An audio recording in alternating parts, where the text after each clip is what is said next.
Hi there, my name is Mary, and I'm coming to you from the Portland Public Library in Portland, Maine. And we're going to start a new book. Today, I'm reading Rules by Cynthia Lord. The book was published in 2006 by Scholastic Press. Rules for David. Chew with your mouth closed. Say thank you when someone gives you a present, even if you don't like it. If someone says hi, you say hi back.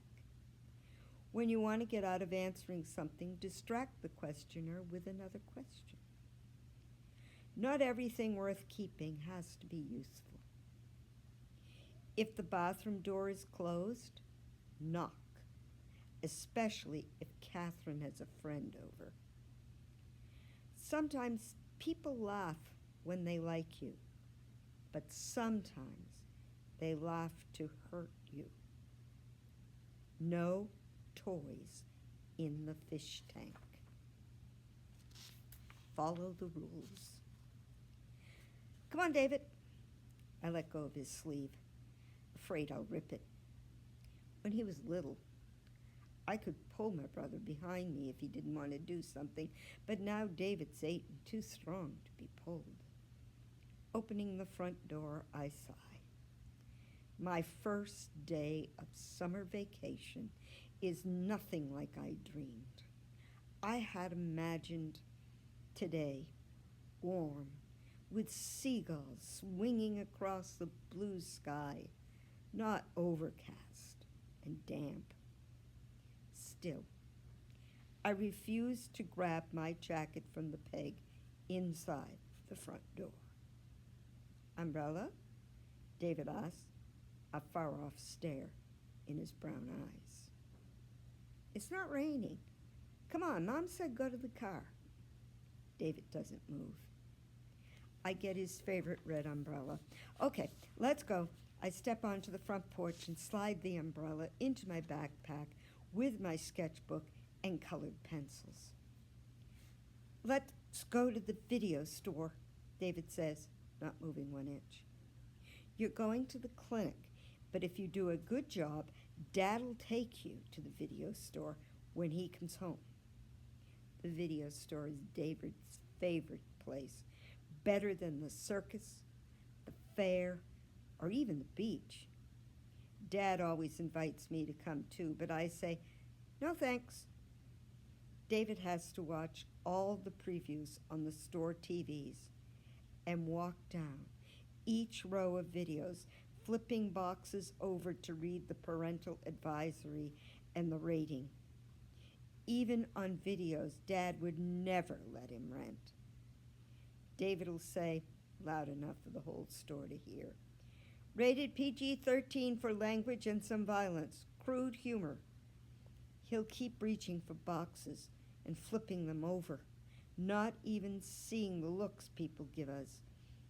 But the hardest part is when Dad kneels in the aisle to see the back of a video box a complete stranger is holding in his hand.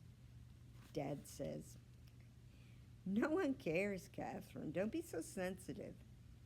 But he's wrong. People do care. Beside me, David checks his watch. I'll pick you up at 5 o'clock. Well, maybe 5 o'clock, I say. Sometimes Dad's late. David shrieks, 5 o'clock! Shh. I scan the yards around us to see if anyone heard, and my stomach flips. A moving van is parked in front of the house next door, back wide open, half full of chairs and boxes. From inside the truck, 2 men appear, carrying a couch between them. My hands tremble, trying to zip my backpack. Come on, David. Mom said go to the car. David stands with his sneaker tops on the top step, like it's a diving board, and he's choosing whether to jump. 5 o'clock, he says. The right answer would be maybe. But David only wants surefire answers, yes and no, and Wednesday at 2 o'clock. But never maybe, or it depends, or worse of all, I don't know. Next door, the movers set the couch on the driveway. If I hurry, I can ask them before they head into the house. Okay, I say. Dad will pick you up at 5 o'clock. That's the rule. David leaps down the steps just as the moving men climb into the van. He might not understand some things, but David loves rules. I know I'm setting up a problem for later because Dad's always late, but I have rules too, and one of mine is sometimes you gotta work with what you got. I take David's elbow to hurry him. Let's go past the fence and talk to those men. A little spring mud remains under the pine trees near the fence. Only a month ago, puddles were everywhere when Mrs. Bowman called me over to say her house had been sold to a woman with a 12-year-old daughter. I knew you'd be pleased, she said. I told the realtor I have a girl just that age living next door, and maybe they can be friends. A few weeks later, I'd stood on my porch waving as Mrs. Bowman's son drove her away to her new apartment attached to his house. It feels wrong that Mrs. Bowman's not living in the gray shingled house next door anymore, and her porch looks empty without her rocking chairs. But I'm tingly with hopes, too. I've always wanted a friend in my neighborhood, and a next-door friend would be best of all. Usually, in summer, I do lots of things by myself because my best friend, Melissa, spends the whole vacation in California with her dad. This year will be different, though. The girl next door, and I can do all my favorite summer things together. Swimming at the pond, watching TV, and riding bikes. We could even send midnight messages from our windows using flashlights and Morse code like next-door friends do in books. And the best part, David won't have to come since Mom won't have to drive me and pick me up. I bite my teeth together, fighting the memory of my last sleepover at Melissa's. When Mom came to pick me up, David raced around Melissa's kitchen, opening doors, looking for their cellar, even when Mom kept telling him this was a trailer, and trailers don't have cellars. Real friends understand, Mom had said on the ride home. But here's what I understand. Sometimes everyone gets invited except us, and it's because of David. Walking toward the van, I study the moving men. One has a blotchy face and looks all business. The younger one wears a half smile and a dirty t-shirt and jeans. T-shirt man seems friendlier. Remember the rule, I whisper, my hand pushing David's back to hurry him. If someone says hi, you say hi back. Down the walkway, I run through conversation possibilities in my head, but that one rule should be enough. There's only one question I need to ask. Then I can take David right to the car. Hi, I call, reaching the corner of the fence. David flickers his fingers up and down like he's playing a piano in the air. T-shirt man turns around. Do you know when the family's coming? I ask. Is it today? He looks to the other man in the van. When are the Petersons coming? If someone says hi, you say hi back, David yells. That's the rule. Both men stare past me with that familiar look. The wrinkled forehead look that means, what's wrong with this kid? I grab David's hands to stop his fingers. "They're coming about 5 o'clock, the red-faced man says. That's what she said. 5 o'clock! David twists under my arm. My wrist kills from being curled backward. I grip my toes in my sneakers to hide the pain. Thanks. I pretend I can see my watch. Wow, look at the time. Sorry, gotta go. Chasing David to the car, I hear heavy footsteps on the van's metal ramp behind me. Thunk, thunk. David covers his ears with his hands. It's 5 o'clock. Let's go to the video store. My own hands squeeze to fists. Sometimes I wish someone would invent a pill so David would wake up one morning without autism, like someone waking from a long coma, and he'd say, "Geez, Catherine, where have I been?" And he'd be a regular brother like Melissa has, a brother who'd give back as much as he took, who I could joke with, even fight with, someone I could yell at, and he'd yell back, and we'd keep going until we'd both yelled ourselves out.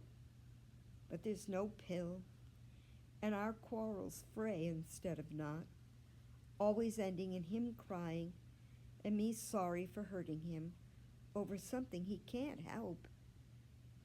Here's another rule. I open the car door. If you want to get away from someone, you can check your watch and say, "Sorry, gotta go." It doesn't always work, but sometimes it does. "Sorry, gotta go?" David asked, climbing into the car. "That's right. I'll add it to your rules." The men carry a mattress, still in plastic, up the walkway next door. Some days soon, I'm going to take a plate of cookies up those steps and ring the doorbell. And if the girl next door doesn't have a flashlight, I'll buy her one that turns on and off easily. Mom says I have to deal with what is and not to get my hopes up. But how else can hopes go but up? Wear your seatbelt in the car, David states. That's the rule. You're right. I click the seatbelt across me and open my sketchbook to the back pages. That's where I keep all the rules I'm teaching David. So if my someday he'll wake up a regular brother wish doesn't ever come true, at least he'll know how the world works. And I won't have to keep explaining things.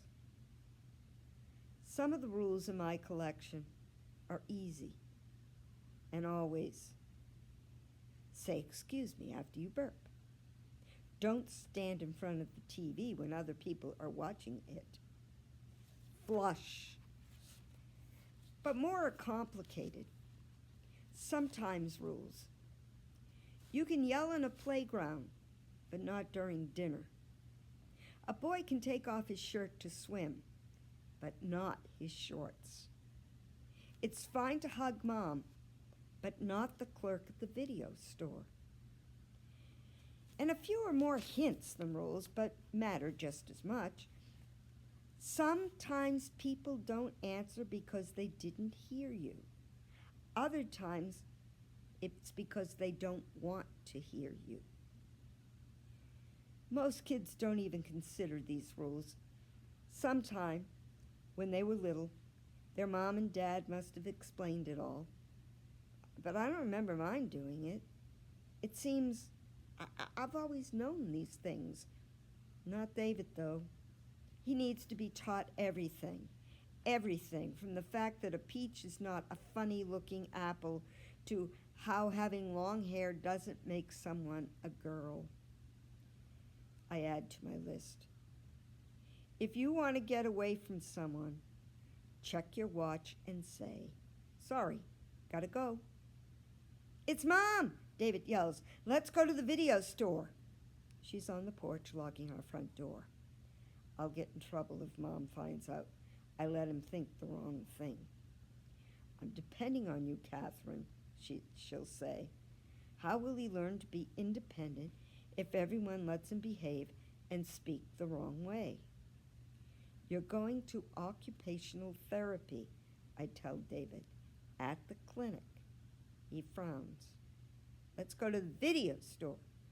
David may not have the sorry gotta go rule down, but he's got this one perfect. If you say something over and over and over, maybe they'll give in to shut you up. You're going to OT, I say. Maybe is all it takes. David twists toward me as far as his seatbelt allows, his eyes flashing. I cover David's mouth with my hand so the movers don't hear him scream. Don't run down the clinic hallway. When David was 3 and started coming to the clinic for occupational therapy, I tagged along because I was too little to stay home alone. Now I'm 12 and can stay home if I want, but I like to come. I like talking to Mom on the ride over and back and shopping in the stores across the street. And I love the road between our house and the clinic. It follows the ocean's shoreline, and I look for snowy egrets standing stick still in the salt marshes, and osprey circling, hunting fish. At high tide, waves sparkle under the wooden bridges, and I can guess the tide before I even see the water, just by closing my eyes and breathing the air through the open car windows. Low tide smells mud, black and tangy, but high tide smells clean and salty. The clinic is a few streets from the ocean, and in the summer, sometimes Mom and I walk to the waterfront park while David has his appointment. It's the only time in the week that I get Mom completely to myself, and someone else is in charge of David. Mom likes to stay in the clinic waiting room so she can hear if David has a hard time. But I like when we leave because then she doesn't look away from me every time she hears him shriek. At the clinic, there's a waiting room and a long corridor of doors to little offices for hearing tests, speech therapy, and occupational therapy. David comes on Tuesdays and Thursdays to see Stephanie, a woman with kind eyes and an office full of games, swings, a trampoline, and more balls than I've ever seen outside a school playground. I think it'd be fun to go with Stephanie and do what she calls playing, but David thinks it's work. I wait while Mom says hello to the other waiting room people, but as soon as Stephanie takes David's hand, I ask, "Can we go to the park? We haven't been since last fall." "It's going to rain." Mom sits down on the waiting room couch. "And it'll be cold by the water. You didn't even bring your jacket." "Can we go shopping then?" I glance out the window to the line of stores across the street. My favorite is Elliot's Antiques. From the sidewalk, it seems only a door tucked between two downtown shops. But behind the door and up a musty-smelling staircase is a sign, Elliot's Antiques. The whole store is like an attic, full of stuff someone's grandparents once owned, but had no more use for. Things not quite good enough to keep, but not quite bad enough to throw away. David had a hard time last week, Mom says. I need to make sure Stephanie can handle it. Why don't we read? Mom crosses her legs like she's settled to stay. I slump on the couch beside her and check if anyone looks like they'll mind Mom reading out loud. I haven't been to the clinic since my last school vacation, but I recognize the waiting room people because their appointments are nearly the same time as David's every week. Mrs. Frost, a tiny old lady, reads a magazine in the big chair between the front windows. She brings her even older brother for speech therapy because he had a stroke. The receptionist, with her blonde beauty parlor hair, types fast on her computer. Carol, a young mother wearing a big skirt and hoop earrings, sits in the rocking chair near the bookshelf.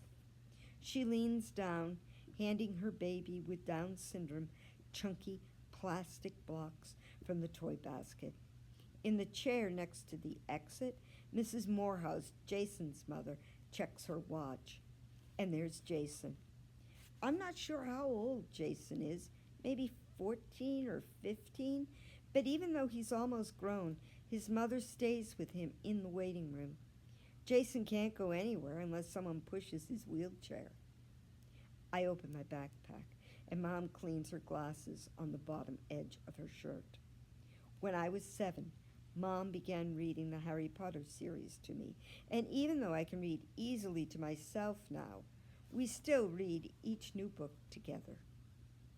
I never think of the characters without hearing her voices.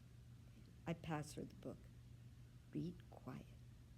She turns to our chapter, and I arrange my colored pencils on the couch next to me.